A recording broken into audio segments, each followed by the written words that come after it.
Mga katambay, mga kababayan, si Kamanong po nagbabalik po muli sa inyo para po magkomento dito po sa Tambayan mga kabayan. Magandang umaga po, tanghali, hapon, gabi, madaling araw po sa ating lahat. Saan man sulok ng mundo o bansa tayo naroon, sa ating bansa siyempre po, sana po nasa mabuti po tayong kalagayan. Mga kababayan, ito po, komentuhan po natin, kumakalat na po ito. Kalat na kalat po, diyan ka magtatake. Pagka ang issue po sa mga Duterte ay mabilis pong kumalat sa mainstream media, sa social media. Pero pagka issue po sa pamahalaan, mga tambay, doon ka magtataka. Ayaw pakalatin, hindi kumakalat. Ito po kinasuhan daw po. Ito po, putok na putok po to. Putok na putok kahit po sa mainstream media. Yung kaso daw po kay Congressman Pulong Duterte. Itong nirereklamo po. Ito po yung nangyari po daw ito nung February pa. Pero ngayon lang po natutukan dahil nga siyempre po panahon ng kampanya ay meron daw pong reklamo ng physical injury sa grave threat mga tambay. Pagtatangka sa buhay daw po nitong nagrereklamo. At siyempre po yung pananakit. Pakinggan po natin ang balita mga katambay at komentuhan po natin. Harap ngayon sa physical injuries at grave threats complaints si Davao City 1st District Representative Paulo Pulong Duterte. Ito ay matapos siyang sampahan ng reklamo ng isa umanong businessman na nagngangalang Cristone John Patria Moreno, taga Davao City. Ayon sa nagreklamo, ginulpi, pinagmumura at pinagbantaan umano siya ni Congressman Duterte. Sinasabing nangyari ang insidente sa loob ng isang bar sa Davao City noong February 23, 2025. Hindi na umano kumuha ng medical certificate si Moreno matapos ang pangyayari dahil sa sobrang takot, pero nakuhanan umano ng closed-circuit television ang insidente. Kasunod nito, kumalat sa social media ang isang CCTV footage na tila may kaugnayan sa insidente. Wala pang pahayag kaugnay ng video ang Philippine National Police. Tila inaasahan naman na ni Congressman Pulong ang reklamo at iginiit na sanay na siya rito. Ayan na, lumabas na, di ba? Lumabas na. So, kung hindi ka matalo sa ayuda, matalo ka sa kasuhan, taka. Okay. That's the new politics of the Philippines right now. Dirty politics. Sanay na tayo dyan. Gayunman, wala pa umano siyang natatanggap na kopya ng reklamo. Ipinauubaya na rin niya sa mga taga Davao City ang desisyon kung iboboto siyang muli sa paparating na halalan. Sa akong mga kaigsunan Davaoenyo, karon nakakita na po mong video, dugay-dugay na nahitabo. Sige lang. Inyuha gyapong desisyon kung kinsa inyong butohon sa inyong pagka-congressman sa unang distrito.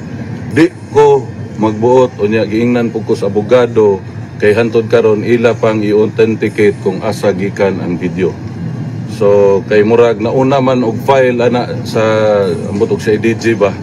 Nauna og file sa CIDG ang testimony ang affidavit sa social media usa sa piskal, so di ko kara himo og statement ana kay wala pa may kadawat og dokumento na gipailan kog kaso. Nasa The Hague, Netherlands, ang kongresista para bisitahin ang amang si dating Pangulong Rodrigo Duterte na inaresto dahil sa reklamong crimes against humanity. Yan po mga tambay, ang pahayag po na kalat na po sa social media, sa mainstream media.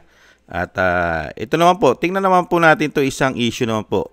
Sa mga Duterte po, kumakalat Tingnan naman po natin to kung kumakalat naman po itong isang issue naman. Painggan po natin. May mga issue po kasi sa ating bansa na bakit pilim-pili lang. Reserve, taong bayan, itong panawagan ko. Mahiya naman tayo. Nakakahiya na po. Kung ang buong daigdig alam na magnanakaw ang leader natin, na wala pa rin tayong gagawin. That reflects badly on our national identity. Nagbubulag-bulagan, nagbibibihingan sa magnanakaw na presidente.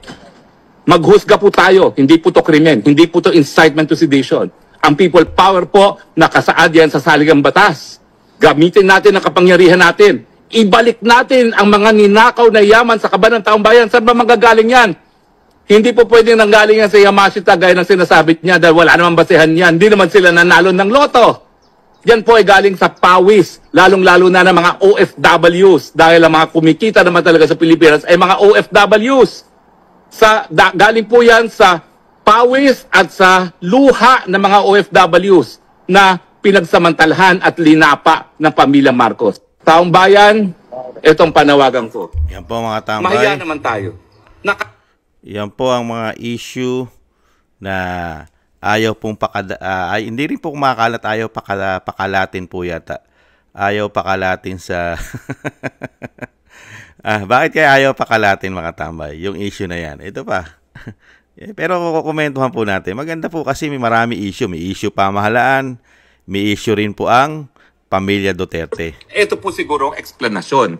Bumuo po ng isang special investigation team ang Hong Kong Anti-Money Laundering Office para imbestigahan ang di umano ay money laundering activities ng mga Marcos. Opo, ang pamilya ng Junior na ayaw hair follicle test dahil maraming nagdududa na siya ay bangag. Ang sangayon po sa Hong Kong Anti-Money Laundering, ito po ay may kinalaman doon sa mahigit $100 billion na money laundering activities involving no less than 350 tons of gold deposit. Yan po mga tambay, hindi po pumuputok yung issue na yan. Diyan ka magtataka mga tambay. Hindi po ina-adapt ng mainstream media at hindi rin po ina-adapt halos sa social media. Piling-pili lang po sa social media, mga vlogger ang uma-adapt dyan. Mga tambay, diyan ka magtataka pagka sa pamilya Duterte. Binigyan lang natin ng comparison kasi pagka tao ka ng gobyerno, naglilingkod ka sa gobyerno, di ba? Kung ano po ang issue ng bawat politiko, lalong kilala, dapat po yan lahat ay pinag-uusapan, hinahayag po, pinaalam sa taong bayan, itong mga issue na ito, maganda man o pangit. Di ba? Katulad po nito, may kinaharap pong kaso, ang mayor ng Davao, congressman, iba nga palang mayor. Ang mayor po si Baste. Si congressman ng 1st District po ng Davao City. At kinasuhan po ito ni sino po ba nagkaso rito? Yung negosyante raw po ng taga Davao. Ang nagkaso si Villamor. Okay. Ano ba pangalan ng nagkaso na yan? Tingnan nga po natin. Kasi po, mga kababayan, itong kaso na ito, ano na po ito, nakapile na daw po. Siyempre po, aabangan na lang po natin kung ano po ang kalalabasan po ng kaso po niya, mga katambay. Si Moreno po pala, 37 years old. Si John Patria Moreno, mga katambay. Si Criston John Patrio Moreno, mga katambay. Yan po ang nagkaso. At talaga inadapt po yan ng CIDG. Siyempre po, politika. At timing na timing, di po ba? Talagang ganun eh. At least, kung may kasalanan itong si Congressman Pulong, mga katambay, bilang personal niya yan eh. Dahil nga po naganap po dyan sa sinasabing sa bar, di ba? At least, yan, korte na po, nasa korte na po yan, nagsampa na ng kaso. Ngayon, yan naman ang kagalingan sa isang congressman Duterte. Yung kaso na pinail ni Moreno, haharapin niya yan. Tapos ngayon, sinabi niya rin po sa kanyang kababayan sa Davao City, sa 1st District, nasa inyo na po. Kung talagang ang paglilingkod ng isang Pulong o Paulo Duterte ay mananatili o muli nilang iboboto sa kanilang distrito, desisyon na po yun ng mga taga Davao. Di ba? Taga Davao na po magdidesisyon doon. At sa kabila ng meron naman po siyang sinasabing kaharaping mga kaso, mga tambay, dito kay Moreno. Kaya po mga kababayan, dito po sa sinasabi nga po natin, mga kababayan, yung difference po ng kaso ni Pulong, yung tapos naman po, yung natutuklasan ng mga Pilipino sa social media lang pumuputok, katulad po nung pinasabog po ni Attorney Harry Roque. Nakita niyo po yung diferensya? Pagka po sa pamahalaan, lalo-lalo sa pamilya Marcos, sa Pangulong Marcos, sarado ang issue.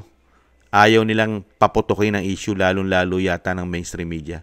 Nakita nyo po, pagka po ang problema ay sa palasyo, talagang nakikita nyo po, bigla po nagkakaroon ng twisting. Nakita nyo po, pag may malaking issue po, ang pamahalaan, bigla po nagkakaroon ng malaking issue na papuputukin yata. Yata, nakita nyo po, biglang pumutok yung kay Paulo. Yung kay Paulo po, napakaliit na problema, hindi po problema ng Pilipinas yan. Yung kaso ni Paulo, personal yon. Yung kaso niya, yung physical injury, wala pong pera na involved dito ng taong bayan. Hindi po pera na korupsyon ang pinag-uusapan po rito. Ito po yung personal niya. Labas po ito doon sa kanyang pagiging politiko. Dahil nung time na yon, wala naman siya sa Kongreso. Yung siya parang nag-happy hour niya yon, o pastime, o sinasabi gimmick ng isang lalaki dahil lang congressman ay lalaki. Kaya alam po natin yung mga ganyan, mga away beer house ang tinatawag diyan, di ba? Away beer house o sinasabing alitan. Pero yung lalaki naman po, hindi buhay naman. Hindi naman namatay. Ang masakit lang doon sa lalaki, kay Moreno, hindi nagpa-check up. Di ba? Kung sinabi mo ikaw ay binugbog naman, di ba? Bakit walang medical legal o medical legal na lumabas o pinakita? Mayaman ka, businessman ka. Pambihira naman, no? Kung sinabi sa balita, binugbog, physical injury, binugbog, sinaktan, na hindi ka man lang nagpunta sa ospital para meron kang medical legal man lang, mayaman ka, ang bihira. Saka ito po, sa tingin ko po, kaya naman ito po kasi sa totoo lang, hindi naman to magdidemanda na Opo, hindi naman to magdidemanda kasi nung mangyari February, Mayo na tayo ngayon. At hindi pa siya nagpa-check up o nagpunta sa doktor para meron siyang record ng medical legal, di ba? Talagang ito po yung nagamit lang din dahil nga isang congressman ang involved. Siyempre po, biglang lumabas ngayong Mayo. Ngayon lang po nagreklamo. Ngayon lang po nagsampa ng reklamo at kaso daw kay Congressman Pulong. Nakita niyo po yung hindi naman natin kinakampihan si Pulong. Kaya lang po, ang tinitingnan po natin, yung timing. Yung timing. Kasi, February pa nangyari. Wala pa eleksyon. wala pa Di ba? Wala pa, hindi pa yung dapat kung talagang ikaw ay bugbog ka, sinaktan ka, tapos nag-attempt sa'yo, napapatayin ka, yung sinasabing grave threat. Dapat February pa lang nagsampa ka na ng kaso. Di ba? Bakit na late? Sobrang late. Di ba? March, April, ilang buwan na nakalipas. Pambihirang buhay yan, no? At sinasabi raw nung sa social media, baka daw po wala na yung tao na yan, si Moreno, baka daw tigok na o tsugi na. Makapagsasampa pa ba ng kaso yan kung tsugi yan? Di po ba mga kababayan? Nagtataka lang po si Kamanong. Kung si Kamanong man ang bugbugin o sinasabing pagtangkaan ang buhay ni Kamanong at nabugbog si Kamanong, ora mismo, magpapa-check up ako sa doktor, magpapadala ako sa doktor para malaman kung ano ang mga injury ko. Di ba? Samantalang ito, businessman, may pera, hindi man lang nagpunta sa doktor o sa ospital, pambira. Paano ngayon uusad yung physical injury? Wala ka lang medical legal. Ngayon, sinasabi sa video, kumalat na yan Kaya harapin na ni Paulo yan. Kaya nga lang, sana naman, kung meron tayong ganitong issue sa mga Duterte, sana pagka may issue rin sa Pangulong Marcos, pakalatin din para sagutin. At sana sagutin din ang pamahalaan. Kasi nakita nyo po, ang pagkakaiba, difference mga kabayan. Pagka po ang Duterte, sumasagot sa issue nila. Sumasagot. Bakit pagdating po issue ng pamahalaan, ayaw pong sagutin? Di po ba? Nakita niyo po yun? Katulad po nung issue ng pulburon ng Pangulo. May video, ayaw sagutin. Tapos, inahamon siya magpa-drug test ng hair follicle drug test. Ayaw niya magpa-drug test. Nakita niyo po? Ngayon, may issue naman po siya ngayon sa Hong Kong. Money laundering. 350 tons of gold.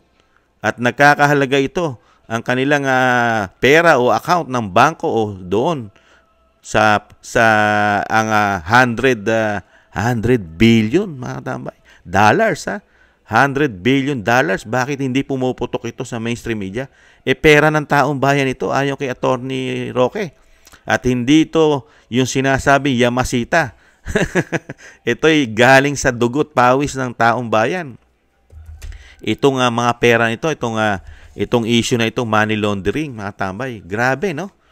Yung issue ng money laundering, pera ng bayan, yan ang napaka-importante pag-usapan yung issue na yan dahil sa kahirapan ng bansa natin ngayon at nagkakabaon-baon tayo sa utang. Bakit ito? Mga kabayan, 100 billion dollars. Hindi natin tutukan. Malaking tulong ito sa ating bansa. Kung ito'y maibabalik, itong pera nito, money laundering, kung maibabalik ito sa ating bansa, di hamak, napakaraming programa ang magagawa nito, proyekto, lalong-lalo na kung hawak nito ay matinong presidente na walang issue ng mga money laundering at walang issue na ill-gotten wealth. Di po ba? Diyan ka magtatake. Walang pumuputok. Hindi interesado ang pamahalaan na habulin at questionin at imbestigahan itong pera na nasa Hong Kong, ginto. 100 billion of dollars. 350 tons. 350 tonelada. Gaano karaming pera at kabigat yung ginto na yan? At ang buang value niyan, kimahal-mahal ng ginto ngayon. Di ba? Grabe, no? Pero nakatutok po ang pamahalaan. Nakatutok po ang kapulisan, ang CIDG, dito kay Congressman Pulong. Nakapile na daw yan . O di tapos na, wala na usapin diyan. Tapos na. Bakit pinapuputok pa nila ng husto? Kung yan nakasampa na sa korte, sa piskal, wala na issue yan. Korte na ang magdidesisyon diyan. Ngayon, ito ang dapat tutukan natin. Sa totoo lang, real talk, ang dapat natin tutukan, itong napakalaking pera na money laundering na nasa Hong Kong. 100 billion dollars. Napakaraming pera niyan. Sana paputukin din yan para hindi kayo maging bias. Para hindi kayo mapagsabihan na bias kayo. Mainstream media, patulan nyo, i-broadcast nyo, palabas nyo sa mainstream media naman itong mapasabog ni Atty. Roque at yung issue na pinalabas, yung media na pinalalabas doon sa Hong Kong. Marami tayong kababayan doon at meron din po tayong doon mga mainstream media sa Hong Kong na nagbabalita sa ating mga kababayan doon. Siyempre, di po ba mga OFW? Laganap ang media natin. Kung saan may mga OFW, meron tayong mga media dyan kahit papaano. Bakit ito ayaw nila ipalabas?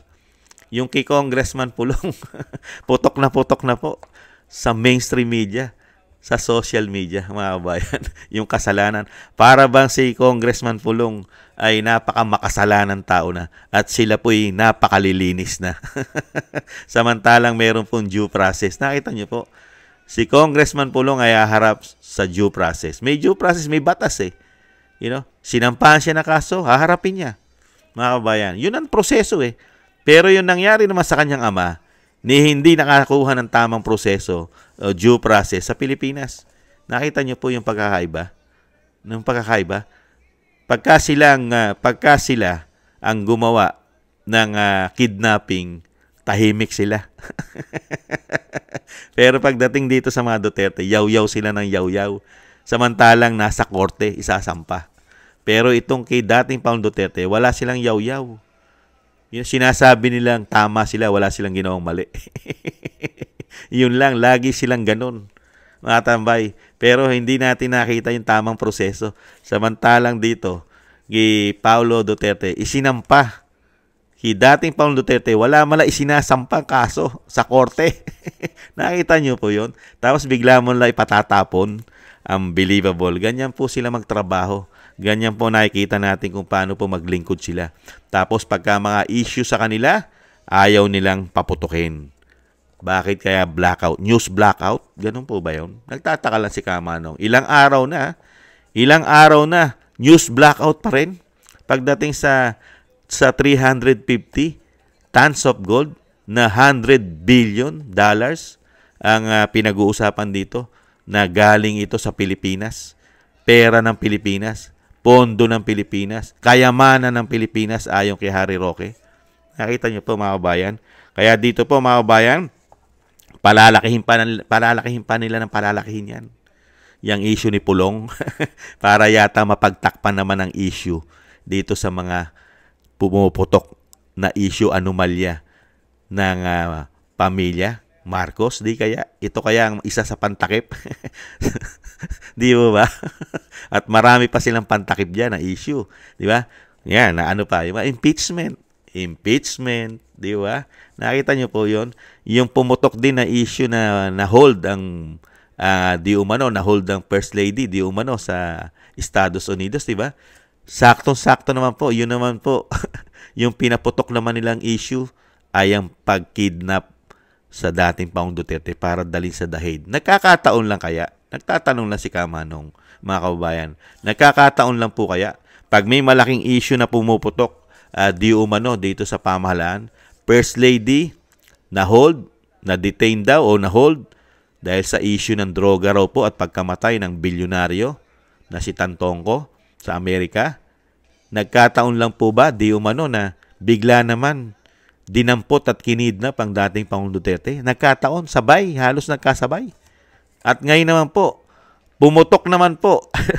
Pumutok ang issue sa Hong Kong, money laundering, 350 tons of gold, $100 billions ang pinag-uusapan. Bigla po pumutok na ngayon, bigla naman pong pumutok at lumabas ang sinasabing magdidemand at patong-patong na kaso raw po kay Paulo Duterte. Sige nga, nagkataon lang kaya mga kabayan, laging may pantakip. Samantala ngayon kay Paulo, hindi po problema ng bansa yan, mga tambay. Personal po niya yan. Bilang siya ay isang Paulo Duterte, nahaharap siya doon sa isang tao na si Moreno na nagkaso sa kanya. Walang money involved dyan.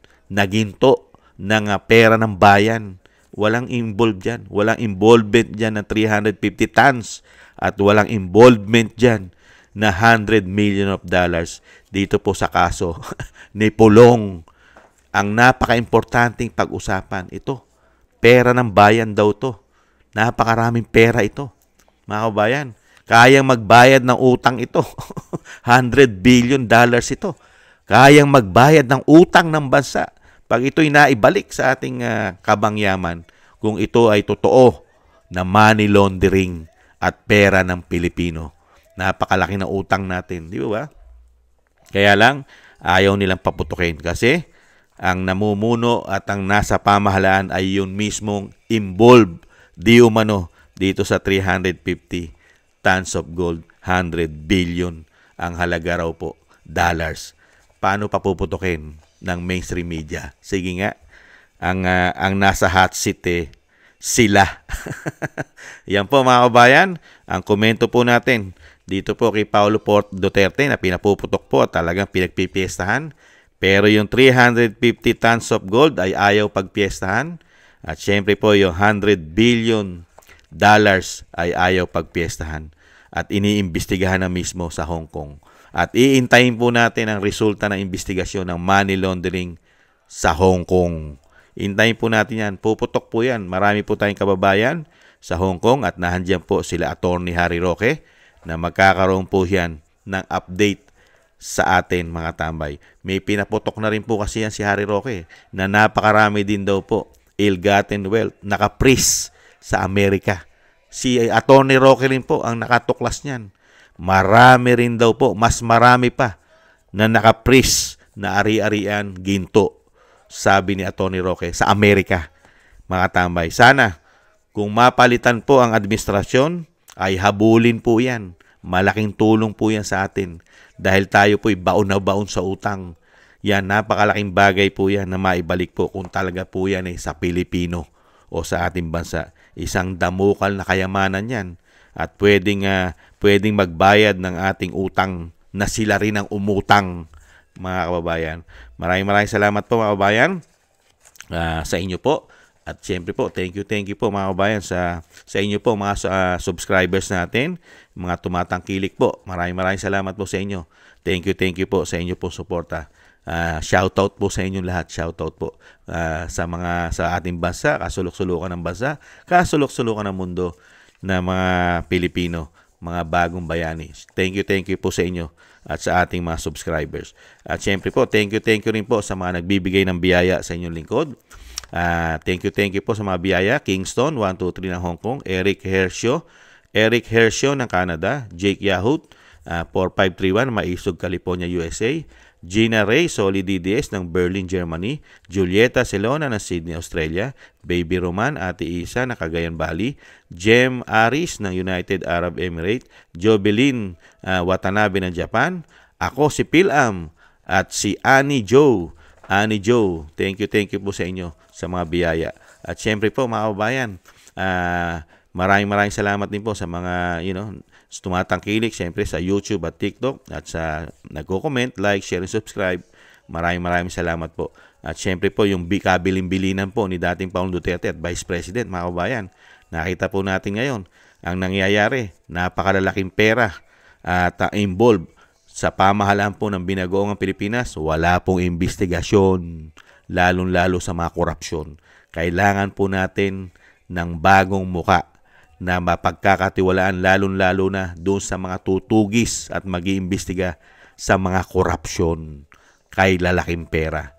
Kailangan po natin black voting. Black voting po, PDP laban po, mga kababayan. Yan po ang tanging hiling po para po sa pagbabago na hindi po tayo tuluyan mapunta sa basurahan, mga kababayan. At siyempre po yung dalangin at dasal po na maingatan po ang pamilya Duterte. Siyempre po, lalo-lalo ang dating Pangulong Duterte sa kanyang katandaan ay maduktungan pa po ang kanyang buhay at maingatan po ang kanyang kalusugan at makauwi po sa ating bansa sa lalong mabilis. At ganoon din po ang pag-iingat sa Vice President na talagang gustong-gusto po nila at maraming gusto magpabagsak sa Vice President para po wala na silang tinik sa kanilang lalamunan. Sana po maingatan po ang Vice President sa kanyang mga pinupuntahan. Buong Pilipinas ay pumupunta po ngayon at nangangampanya ang Vice President. Sana po maingatan, mailayo sa kapahamakan. Isama po natin sa dasal at dalangin. Maraming salamat po, mga kababayan. Sa muli, ingat din po tayo. Mag-ingat po tayo. Paalam. Bye-bye.